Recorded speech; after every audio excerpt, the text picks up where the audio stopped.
অনেক দুর্নীতিবাজ অফিসার কিন্তু এই নির্বাচন কমিশনে এখনো রয়ে গেছে। নির্বাচন কমিশনের আমরা দেখি যে তারা পক্ষপাতিত্বমূলক আচরণ করতেছে। আমরা বিভিন্ন সময় দেখেছি, এর আগে আমরা বলেছি সুস্পষ্টভাবে। এটা যদি তারা ভবিষ্যতে করে সেক্ষেত্রে নির্বাচন কমিশনের প্রতি আমরা সম্পূর্ণ অনাস্থা দিতে বাধ্য এবং তাদের বিরুদ্ধে কিন্তু আমাদের তখন কঠোর ব্যবস্থা নিতে হবে। এখন যেই ডিসি এসপি তাদের বদলি হচ্ছে সেই বিষয়ে যাতে নির্বাচন কমিশন খেয়াল রাখে, সেখানে রাজনৈতিক প্রভাব আছে বলে আমরা মনে করছি। এ বিষয়ে নির্বাচন কমিশন যাতে ব্যবস্থা গ্রহণ করে এবং এখানে যাতে নিরপেক্ষ লোকরাই নিযুক্ত হয়, কারণ আমরা যদি রাজনৈতিক প্রভাব এই বদলিগুলোর ক্ষেত্রে নিয়োগের ক্ষেত্রে থাকে তাহলে নির্বাচনে কিন্তু এটা প্রভাব বিস্তার করবে।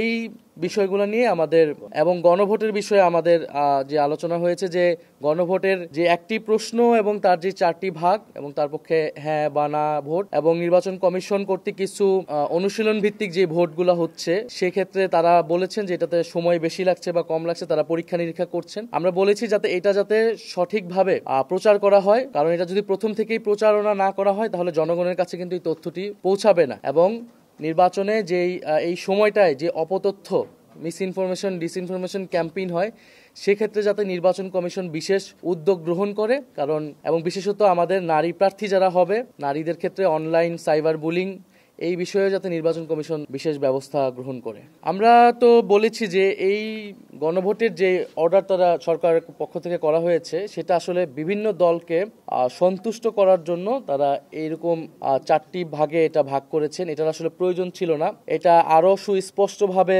করা উচিত ছিল এবং এখনো যদি সম্ভব হয় আমরা সরকারের কাছে সেই সাজেশন দিয়েছি, কারণ এটা জনগণের মধ্যে বিভ্রান্তি তৈরি করতে পারে। ফলে এবং এই মক ভোটে কিন্তু 7-8 মিনিট করে লেগে যাচ্ছে তারা বলতেছে। ফলে এটি যদি ব্যাপকভাবে, যদি এই আদেশের ভিত্তিতেই গণভোট হয় তাহলে এটি ব্যাপকভাবে এটা প্রচার করার প্রয়োজন। সরকারি সংস্থাগুলো থেকে এবং রাজনৈতিক দলগুলোর পক্ষ থেকেও এই প্রশ্নগুলো আগের থেকেই প্রচার করা এবং এটার স্পষ্টতা জনগণের সামনে তুলে ধরা, তাহলে আমরা এই নির্বাচনে জনগণ এটা সচেতনভাবে এই ভোট পক্ষে বা বিপক্ষে দিতে পারবে। তফসিল তারা আমাদেরকে সুস্পষ্টভাবে জানায়নি, যে যেটা তারা মিডিয়াতে বলেছে যে হয়তো আগামী 1-2 সপ্তাহের মধ্যে তারা দিবে। আমরা বলেছি যে বিদ্যমান যে রাজনৈতিক পরিস্থিতি সেই পরিস্থিতি বিবেচনায় রেখেই তারা যাতে তফসিলের ঘোষণাটি দেয়। নির্বাচন কমিশন নিয়ে আমাদের সেই উদ্বেগ এখনো আছে এবং নির্বাচন কমিশন আমরা বলেছি যে পুরনো আইনে গঠিত হয়েছে আমরা এটার বিরোধিতা করেছিলাম। আমরা বলেছিলাম যে সংস্কার প্রস্তাবনা অনুযায়ী এটি গঠিত হওয়া উচিত ছিল, কিন্তু আমরা তো নির্বাচনের পথেও এগোতে চাই। যেহেতু বিদ্যমান বাস্তবতা অনুযায়ী সরকার এটি করেছে, আমরা এই জন্য সেটার আর কঠোর হইনি সেই বিষয়ে।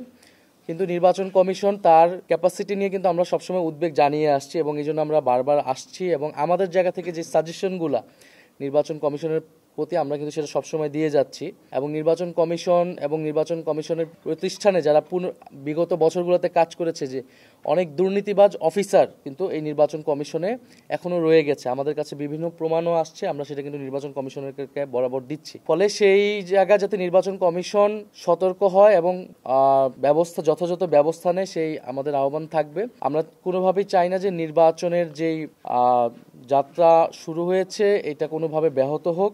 যথাসময়ে এবং যথাযথ পরিবেশে সুষ্ঠু একটা নির্বাচন যাতে হতে পারে সেটা আমাদের প্রত্যাশা থাকবে। সেক্ষেত্রে আমরা সর্বাত্মকভাবে সহযোগিতা করব। তবে যদি নির্বাচন কমিশনের আমরা দেখি যে তারা পক্ষপাতিত্বমূলক আচরণ করতেছে, আমরা বিভিন্ন সময় দেখেছি, এর আগে আমরা বলেছি সুস্পষ্টভাবে। এটা যদি তারা ভবিষ্যতে করে সেক্ষেত্রে নির্বাচন কমিশনের প্রতি আমরা সম্পূর্ণ অনাস্থা দিতে বাধ্য এবং তাদের বিরুদ্ধে কিন্তু আমাদের তখন কঠোর ব্যবস্থা নিতে হবে।